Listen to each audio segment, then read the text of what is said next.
Hey everyone, so for whatever it's worth, the Hebrew word Torah here does not define law.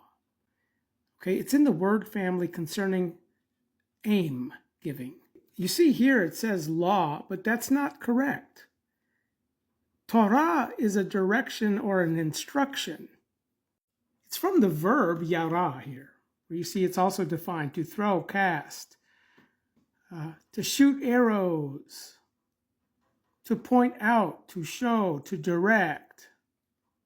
So here in the Devar Bible translation, the first occurrence of Torah is found in Genesis chapter 26, verse 5, with Abraham here, where we see, he has guarded my commandment, my statutes, and my Torah. Word law isn't even seen in here, where besides the word law is from the Hebrew noun hok, where the first occurrence is found in Genesis 47:26. Okay, Strong's H2706. We're here in the volume 1 concepts explanations under aim giving, Torah. We read the alignment and orientation towards an aim is derived from yara, aim.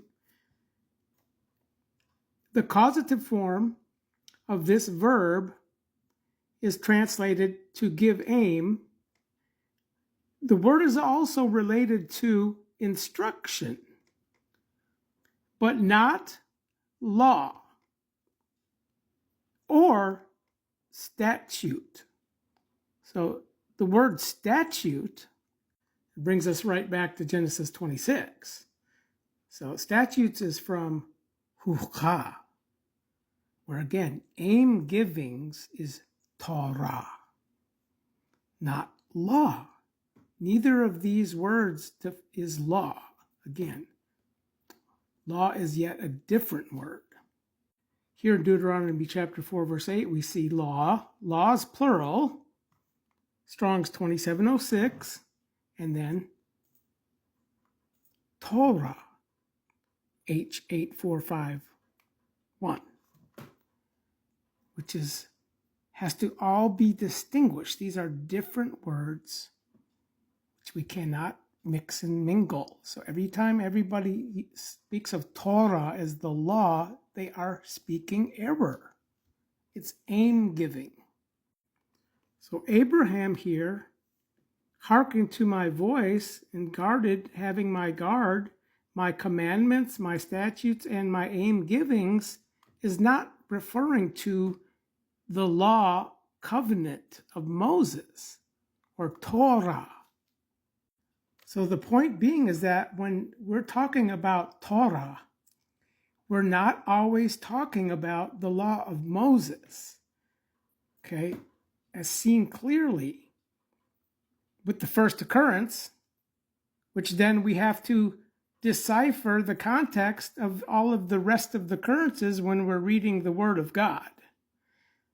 Because the Torah terrorists out there, every time they talk about Torah this, Torah that, Torah this, Torah that, they're always talking about Moses, the covenant, the one covenant through Moses, which God gave a covenant 430 years prior with Abraham concerning his faith, which the law of Moses was not out of faith either. Where if you search the first 5 books of the Old Testament writings, the Hebrew texts for the word faith, we get 27 hits, okay? And again, the first occurrence here is Abraham faith in Yahweh, and it was reckoned to him as justification, which the law cannot do this. This is why Paul says that the law is not out of faith, referring to the covenant law of Moses. Paul is quoting this verse here in Romans chapter 3, or 4, verses 3 and 4, concerning the faith of Abraham, which the law was not out of faith, which can clearly be seen in this examination. So if you examine the rest of these occurrences, they will not faith, Exodus 4:1. Or here in Exodus chapter 4, we see 3 occurrences of the word faith in relationship to signs, which points to John 4:48.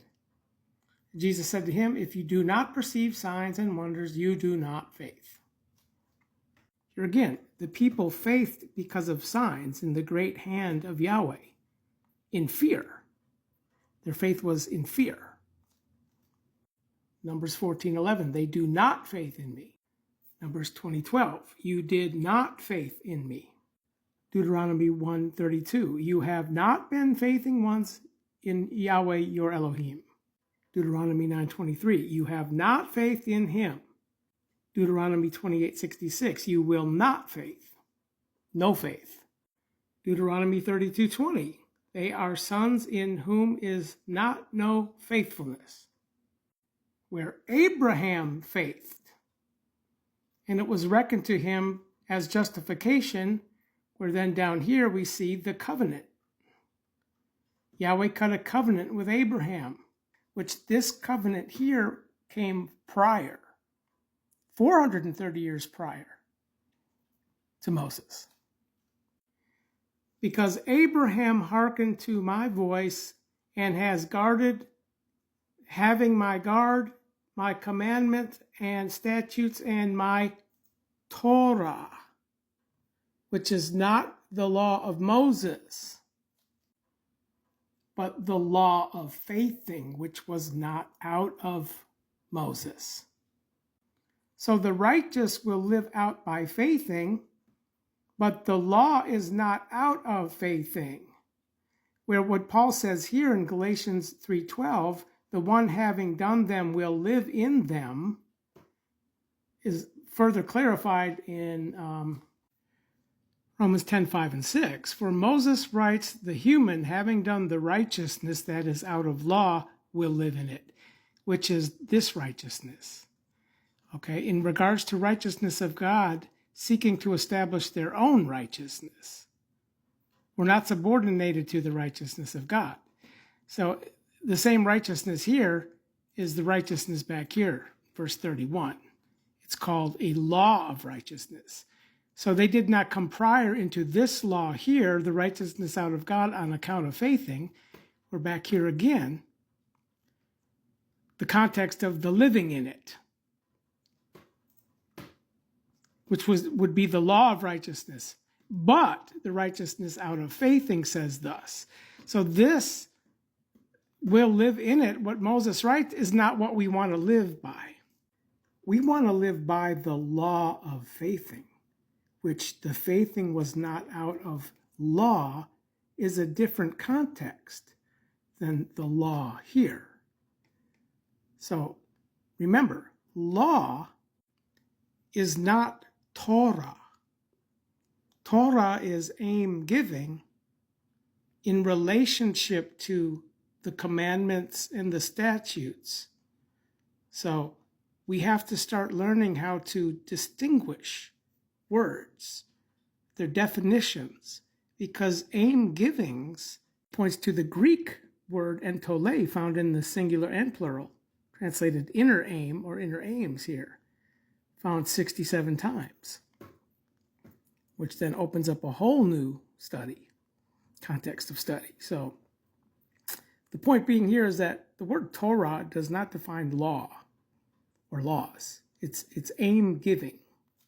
Just as inner aim here in entole in the Greek is not law either. The word law in the Greek is nomos.